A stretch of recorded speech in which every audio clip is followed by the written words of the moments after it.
Hi everyone, I'm Joanna Penn from thecreativepenn.com and I'm here with Dan Blank from We Grow Media, and Dan works with writers and publishers on all things platform building, social media, and he's very knowledgeable about the publishing industry. So welcome, Dan.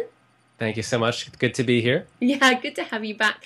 Now, you've been a bit of a conference junkie for the last month or so, and you're going to tell us a bit about some of the amazing things that are going on in publishing. So why don't you start with the Writer's Digest conference and what happened there, and what do we need to know?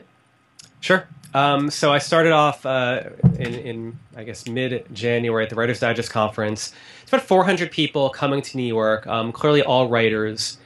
So it's a really interesting event because it's really one of the first writing events of the year that I go to anyway. And it's, for me, a good barometer of where is everyone's head in the industry from that perspective. So last year in 2011, I feel like people were just getting into the idea of like platform was just hitting, where in the idea of like, wait, we need to actually market as well. It was still a controversial topic. It was still something where people were needing convincing. This year, and I think because of the rise of self-publishing and ebooks, that wasn't an issue to convince people. It was much more marketing focused. I would say at least 50% was marketing focused. Perhaps even more, and a little more business focused than I'd seen the previous year. And I do attribute that a lot to what's going on in the publishing world, where you see the traditional publishing world just being disrupted a little bit. So they're trying new things. Amazon is trying a lot of new things. Yeah. And then all of our friends in the self-publishing world who are finding their own success and talking so openly about it. That's shifting things. The keynote on one of the main keynotes was Barry Eisler, and he's one of these authors who was traditionally published, moved to self-publishing, is now in this kind of hybrid mode. He's sort of seeing all sides of things, and he is very open about sharing his views about the opportunity for writers, the responsibility for writers in managing their career. I thought it was a really perfect keynote for the event because it challenged some people. I think it really challenged and probably didn't like his message, and he knew that. Other people, I think it really helped them think about what they need to be doing. But it was a good example about the shift that's happening now. And I think, I had a session there. I did 2 sessions, and one was called, becoming an author entrepreneur. And this is a term that we've all used. Yeah. And it was the idea of thinking about your career more as a business, of thinking about what you have to do, not just to write a book. That if you want to have a long-standing career and maybe earn revenue, and what do you have to think of from a business perspective? And that's sort of what I covered. And I looked at that as a bit of a theme that I started seeing going throughout the event. And so Barry Eisler is published with Amazon now, I believe, with their Thomas Mercer imprint, which, I would love to be with, obviously. It's a thriller imprint. But I'm interested, we've seen, like you said, Amazon are doing things, they're getting big in publishing industry, and we've seen just recently Barnes & Noble refusing to stock Amazon books. Did that come up at all, or was that too early, or was there a discussion of Amazon in general? Not per se, mostly because it's a bit more writer focused. So it's really focused on the kind of, I'll call it more of a myopic level. It's the individual level. So that came up a bit more at Digital Book World in a lot of ways. But I think that the issues around it are really intriguing, though. I mean, one thing I pointed out at one of the later sessions, I think this is interesting, is the challenge that writers have, and I think people underscore how they undervalue how hard it is to sell a book. And it was great to see Barry talk in front of 400 people, really rapt audience. Everyone was, engaged. And some people, I'm sure, didn't like him. Some did. You see him walk out to where where he's signing books in the back. And there were people there, but there was not some huge line of people to spend $15 on his book. And I think that's very interesting to think about, actually making that connection between engaging people and actually getting them to buy. So it was a point that I tried to illustrate to people with everything platform, everything business, that look how hard it is. Look how big he is. He had your attention for 45 minutes. He mentioned his book 6 times in that talk. You all rushed to, all these people tried to talk to him afterwards. But when he sat down to say, hey, would you like to buy my book? I bought his book, a couple people bought his book, but, there's some tumbleweeds going by. There's that hard disconnect there between building an audience and engagement, actually driving sales. Yeah, and this is very interesting because I've just launched my second novel, Prophecy, as you've seen, and I have quite an audience, clearly, with the blog. But those audiences are writers, like exactly what Barry's audience was in there, and of course, only a tiny percentage are interested in my fiction. But what I did do, which was very effective, I actually used paid advertising on one of those free, that sends out emails about free and cheap Kindle books. So I used Pixel of Ink, which is what the Mill River Recluse used, and she sold 400,000 books. So I'm like, hey, it's got to be worth doing. So I used that, and I sold over 1,000 books in a day. Now, I didn't sell 400,000, but that was the biggest peak I've had, and it more than paid for how much it cost. So I wondered what you think now about marketing to Kindle readers versus the long-term building a platform thing. I think it's like a lot of things where you've got to build some of these bridges before you need them. So clearly Amazon and Kindle they have this incredible ecosystem. The same thing with Apple with their App Store, where it's this amazing ecosystem that's creating millionaires out of things, but it's a closed ecosystem. So authors have to be very educated on that it's not just one platform, that there are other ways of going about it. But being very familiar with the Amazon ecosystem, what they need to do to really navigate it effectively, and how important that specific audience is for Kindle readers, that they are a very specific audience, and there are venues like that to reach them. I think it's sort of a mindset shift where a lot of people need to think about it that way, and also be developing both, because Amazon is going to change just like Apple's going to change.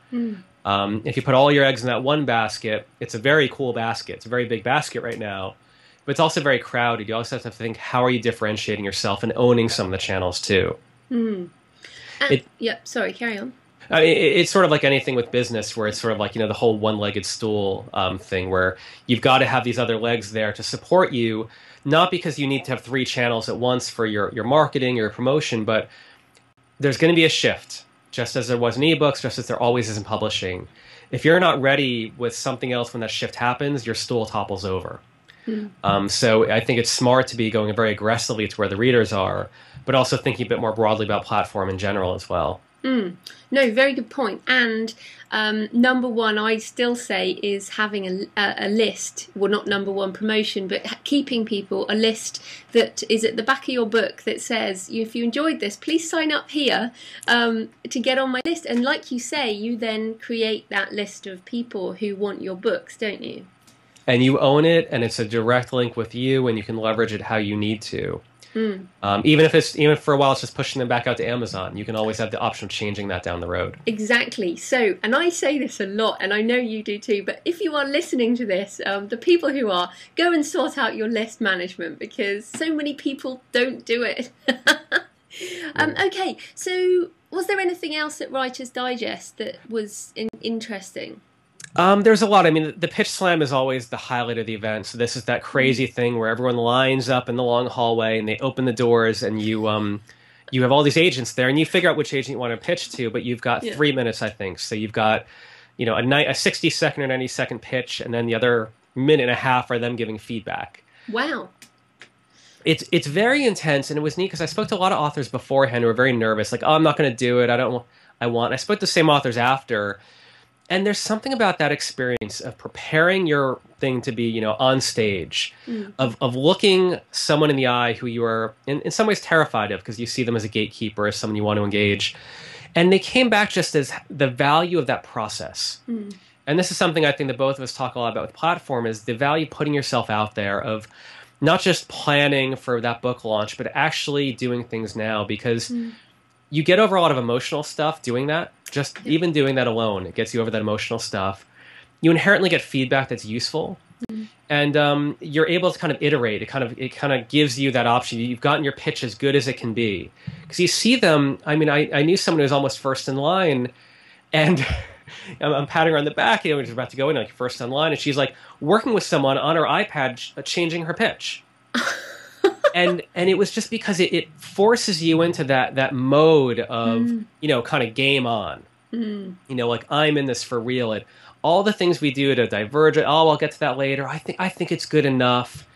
Everyone walked in that day thinking, I've got a good pitch. And throughout the day, they heard stuff and they started saying, oh, wait, let me change that. There's something very valuable about that, kind of putting yourself into that mode where you've got to really perform, essentially. So it's a lot of energy, and it'll usually a lot of good feedback after that.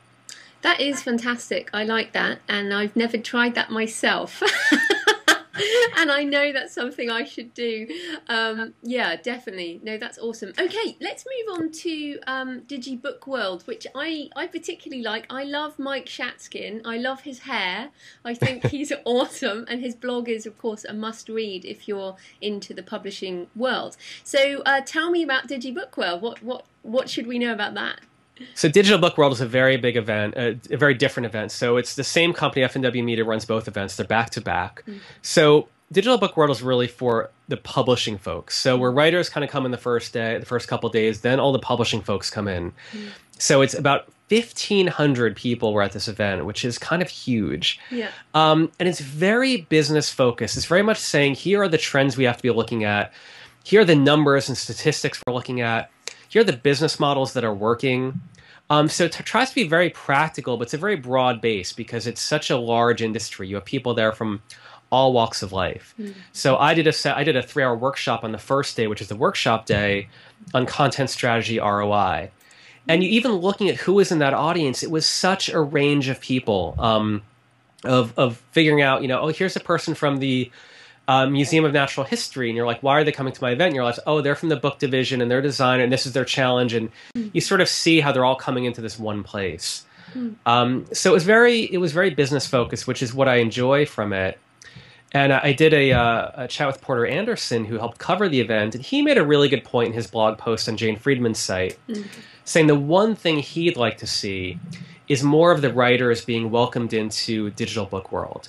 Not that they can't sign up. I mean, it's more expensive. It's the expense. It's ridiculous. It's the expense, and it's geared a bit towards. It's not really marketed to them as well. But you learn so much about where publishing is going. About there's panels with agents, panels with really insider publishing people, panels with self-publishers. You really get a really specific view about what it's like inside publishing now, where they have answers and where they don't. It's also a much bigger event. So there's a lot more sessions going on, more panelists. Yeah, well, I went to the Future Book last year, but really I only went because I got a ticket because I was a blogger. Yeah. But I would have loved to come to Digibook World, but it's New York and it's expensive. But so what were the key things then? Do you want to come back on the Amazon Barnes and Noble thing at all? I mean that at that point, the news I don't think broke this week about they're not going to be covering them and everything. I think it's part of an issue of just Amazon versus all of publishing. I mean, I don't think it's really an issue of Amazon versus Barnes and Noble to me, because the scale of Amazon is so different because of what they do. I think that what they're doing is challenging agents and challenging publishers very aggressively. So what I like about an event like that is you have these panels and you have people from inside some publishers giving very confident answers, and then the moderator or the audience is then challenging them on that, and not to be negative and not to really be negative towards them, but to really say, well, how are we actually doing this? What is that roadmap? And part of what you see is that there's a lot of smart people here, and the issue is scaling quickly enough. Is this smart person, do they have a big enough team behind them? Do they have enough clout to kind of move the ship quickly enough? That's what I always come away with from Digital Book World is this is no longer, they don't get it. There's so many smart, passionate people, and they desperately care about this. It's just that what they're moving is so enormous. And they need the resources to be able to do that, and there really isn't a roadmap. And for people who are essentially mid-career, it's difficult to be, whatever the metaphor is, building the plane while you're flying it, or, all that stuff.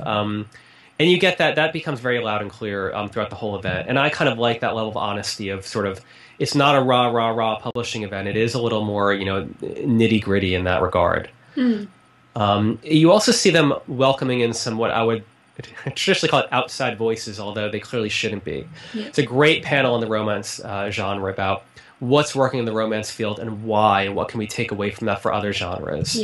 There's a really good self-publishing panel, which I was really excited about, and I love seeing that there, because they're talking about this one person on stage.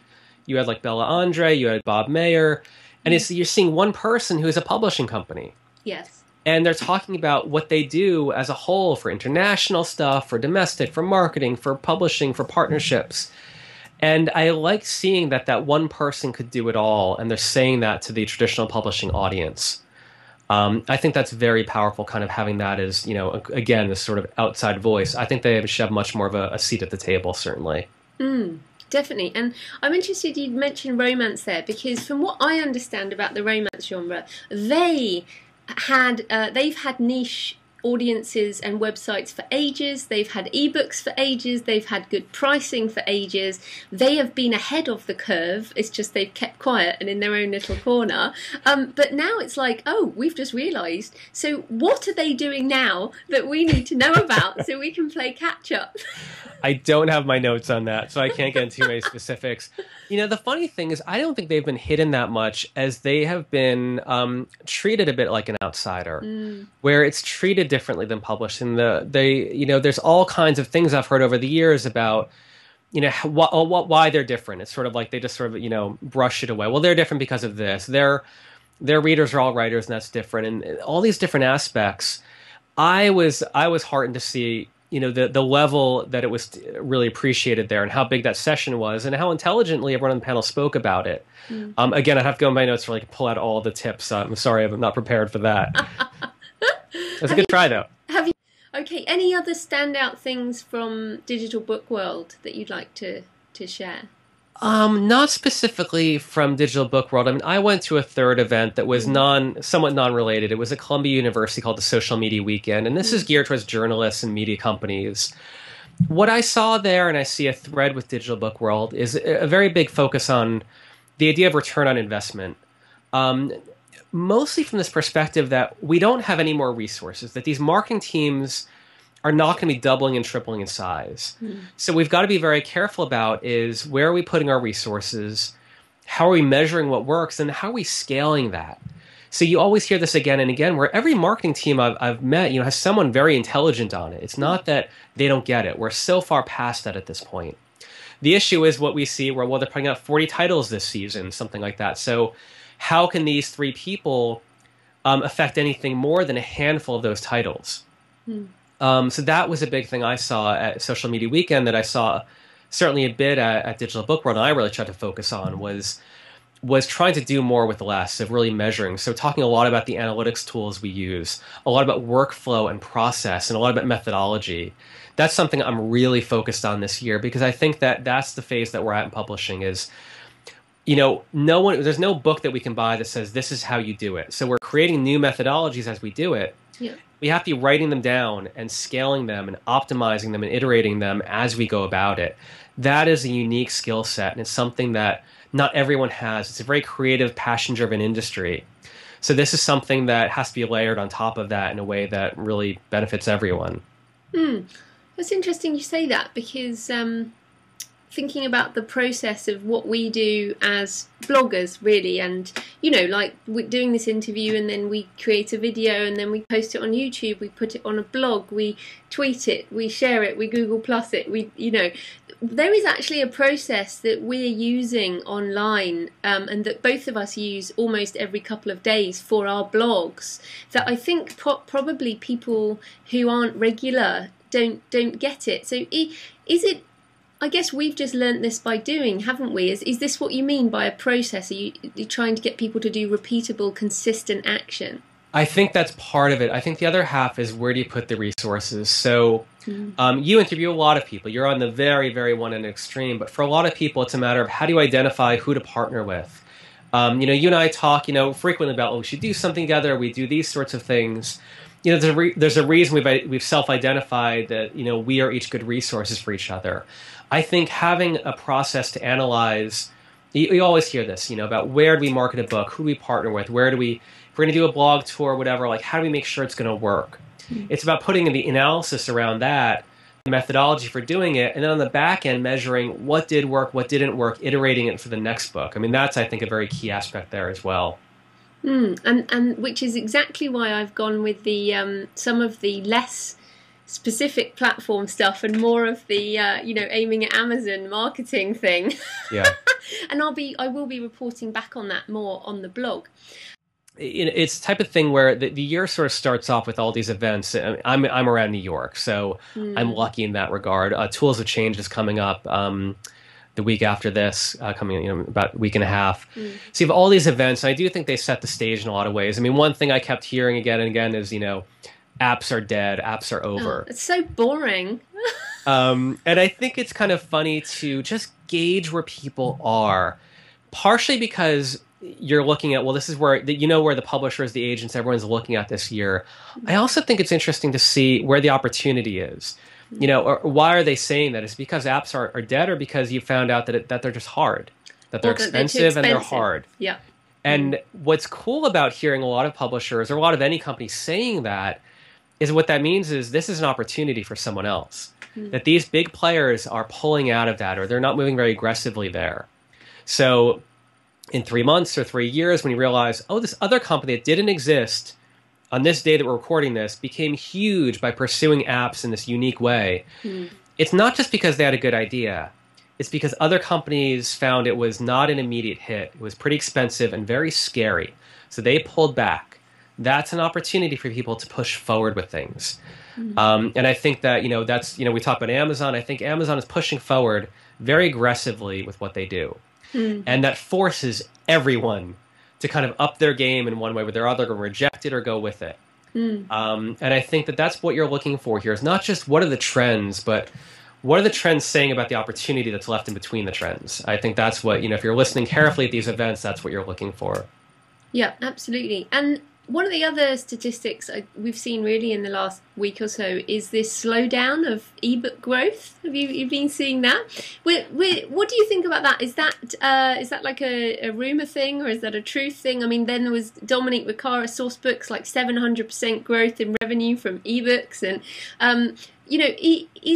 are we seeing a slowdown in the digital e-space, do you think? I think the market is maturing, so you're going to clearly see that level of stability happen.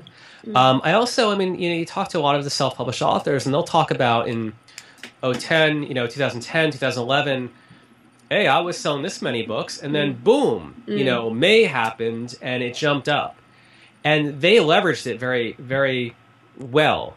But they always don't know what happens to go from 400 books a month to 40,000 books a month.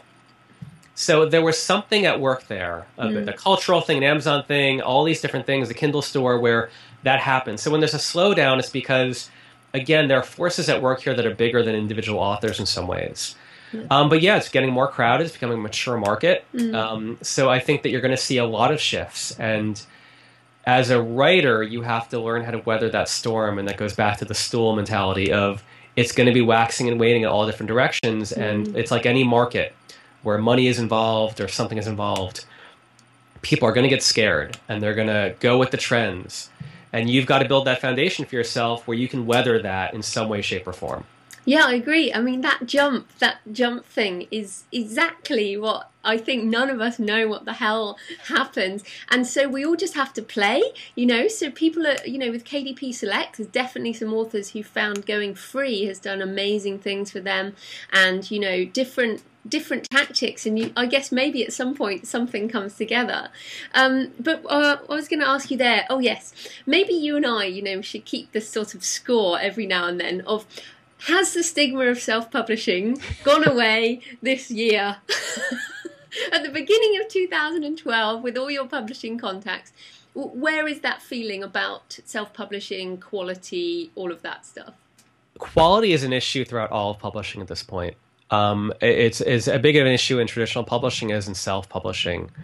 I think with some of this, it also depends on the type of career you're creating, where some people are doing phenomenally well financially, and their books are horribly ugly. And to them, that's either part of their brand or it doesn't matter. Where there are these things that we put out there to be snobbish or to put, judges of value that are just judgments. That's all they are.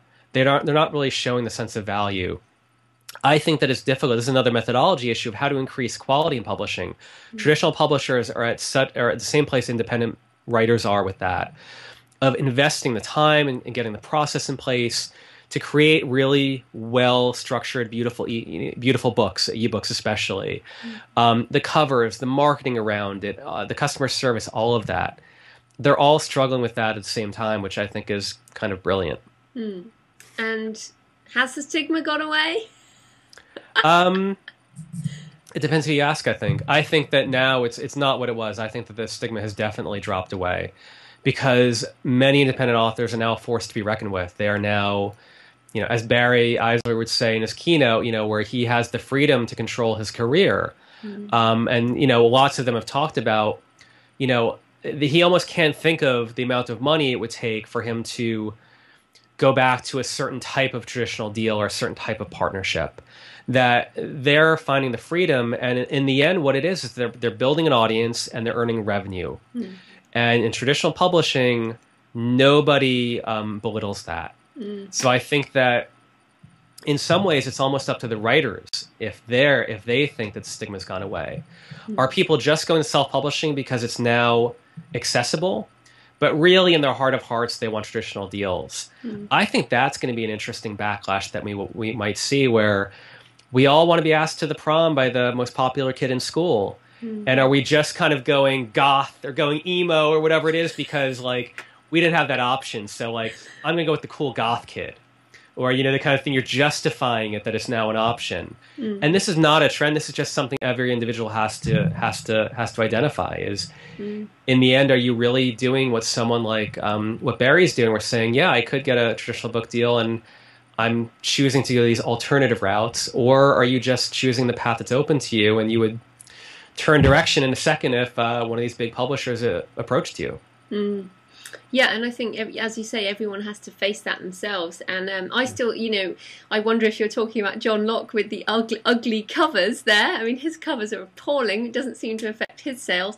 But, he got a print deal, but has kept his ebook rights. Smart man. And there's a lot of that. You see that where it's no longer one or the other. And I think that's probably the biggest message. Barry said that, where it no longer is when you're going to go back and forth, you have different types of deals, and the whole publishing will have to evolve with that. So I think the stigma is going away, and it just depends who you ask as to how far or why or how they value things. Awesome. Okay, well, why don't you tell people a bit about your site, We Grow Media, and what authors in particular can find there? Sure. So wegrowmedia.com is my site. So I work with publishers. I work with writers. So I do a lot of online courses and training. I do a lot of in-person workshops and training. So people who are looking to develop their platform and to understand how to build their brand, and how to really kind of do it in a way where they're kind of measuring, the process of this is what works, this is what doesn't. That's a lot of what I focus on. I work with publishers in a very similar capacity, but at clearly a different scale. So, you and I work in a very similar space. I think we're both passionate about the same things. So feel free to check out my blog there. I update it several times a week. And, of course, we're on Twitter and everywhere else. So. Great. Well, thanks ever so much for your time, Dan. Thank you so much for having me again. It was great to chat.